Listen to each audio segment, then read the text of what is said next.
കേരളത്തെ നിക്ഷേപ സൗഹൃദമാക്കാൻ സർക്കാരിന് പൂർണ്ണ പിന്തുണ. പുതിയ പ്രതിപക്ഷ സംസ്കാരമെന്ന് വി.ഡി. സതീശൻ.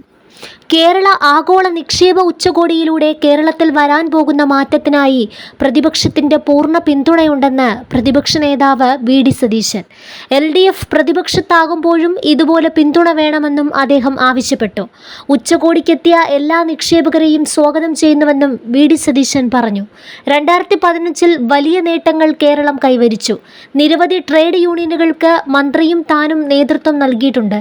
ട്രേഡ് യൂണിയനുകൾ കമ്പനികളുമായി സഹകരിച്ചാണ് പോകുന്നത്.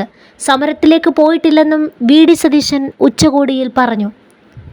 കേരളത്തിൽ ഒരു പുതിയ പ്രതിപക്ഷ സംസ്കാരത്തിന് തുടക്കം കുറിക്കുകയാണ്. കഴിഞ്ഞ 4 വർഷത്തിൽ ഞങ്ങൾ ഒരു ഹർത്താൽ പോലും നടത്തിയിട്ടില്ല. ഇപ്പോഴത്തെ സർക്കാർ പ്രതിപക്ഷത്തെത്തുമ്പോഴും ഈ സംസ്കാരം തുടരണം. കേരളത്തിൽ വ്യവസായത്തിന് അനുകൂലമായ സാഹചര്യമാണുള്ളത്. രാജ്യത്ത് ആദ്യമായി സ്റ്റാർട്ടപ്പ് പോളിസി കൊണ്ടുവന്ന സംസ്ഥാനം കേരളമാണ്. Techno park, info park, startup mission തുടങ്ങിയ സ്ഥാപനങ്ങൾ IT മേഖലയെ മുന്നോട്ട് നയിച്ചു. KSIDCയും കിൻഫ്രയും വ്യവസായാനുകൂല സംവിധാനങ്ങൾ ഒരുക്കുന്നതിൽ നിർണായക പങ്കുവഹിച്ചു. ജിം, എമർജിംഗ് കേരള നിക്ഷേപക സംഗമങ്ങൾ വലിയ വിജയമായിരുന്നു. ഒരു കാലത്ത് കേരളം ട്രേഡ് യൂണിയനുകളുടെ ഇടപെടലിൻ്റെ പേരിൽ കുപ്രസിദ്ധമായിരുന്നു. ഞാനും വ്യവസായ മന്ത്രിയും ഉൾപ്പെടെയുള്ളവർ നിരവധി ട്രേഡ് യൂണിയനുകളെ നയിച്ചിട്ടുണ്ട്. ഞങ്ങൾ പുതുതലമുറ ട്രേഡ് യൂണിയനുകളുടെ വക്താക്കളാണ്. കഴിഞ്ഞ 15-20 വർഷത്തിനിടെ കേരളത്തിൽ ട്രേഡ് യൂണിയൻ സമരങ്ങൾ ഉണ്ടായിട്ടില്ല. നിങ്ങൾ കഠിനാധ്വാനം ചെയ്യൂ. കമ്പനികൾ ലാഭത്തിലാകുമ്പോൾ ഞങ്ങൾ നിങ്ങൾക്കായി സംസാരിക്കാം എന്നാണ് ഞങ്ങൾ പറയുന്നത്.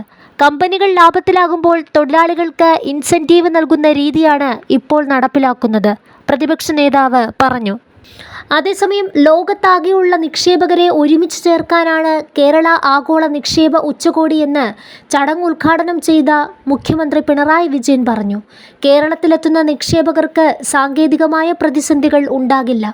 നിക്ഷേപകർ ചുവപ്പ് നാടയിൽ കുടുങ്ങിക്കിടക്കേണ്ടി വരില്ല. നിക്ഷേപക സൗഹൃദം ഒരുക്കുന്നതിൽ സർക്കാരിന് വലിയ പങ്കുണ്ടെന്നും മുഖ്യമന്ത്രി പറഞ്ഞു. നിക്ഷേപകർക്ക് കേരളത്തിനോടുള്ള താൽപ്പര്യമാണ് ഈ കാണുന്നത് എന്നും ഉച്ചകോടിക്കെത്തിയ പ്രതിനിധികളെയും ആയിരങ്ങളെയും സാക്ഷിയാക്കി മുഖ്യമന്ത്രി പറഞ്ഞു. വൈദ്യുതി മുടക്കമില്ലാത്ത സംസ്ഥാനമാണ് കേരളം. നിക്ഷേപകർക്ക് ഭൂമി ലഭ്യമാക്കാൻ സർക്കാർ പ്രത്യേകം മുൻകൈ എടുത്തിട്ടുണ്ട്. ദേശീയപാത വികസനത്തിന് പ്രാധാന്യം നൽകുന്നു. എല്ലാ റോഡുകളും മികച്ച നിലവാരത്തിലാക്കും. കേരളത്തിൽ വരുന്ന നിക്ഷേപകർക്ക് വ്യവസായം തുടങ്ങാൻ ഒരു തടസ്സവും ഉണ്ടാകില്ലെന്നും മുഖ്യമന്ത്രി ഉറപ്പു നൽകി.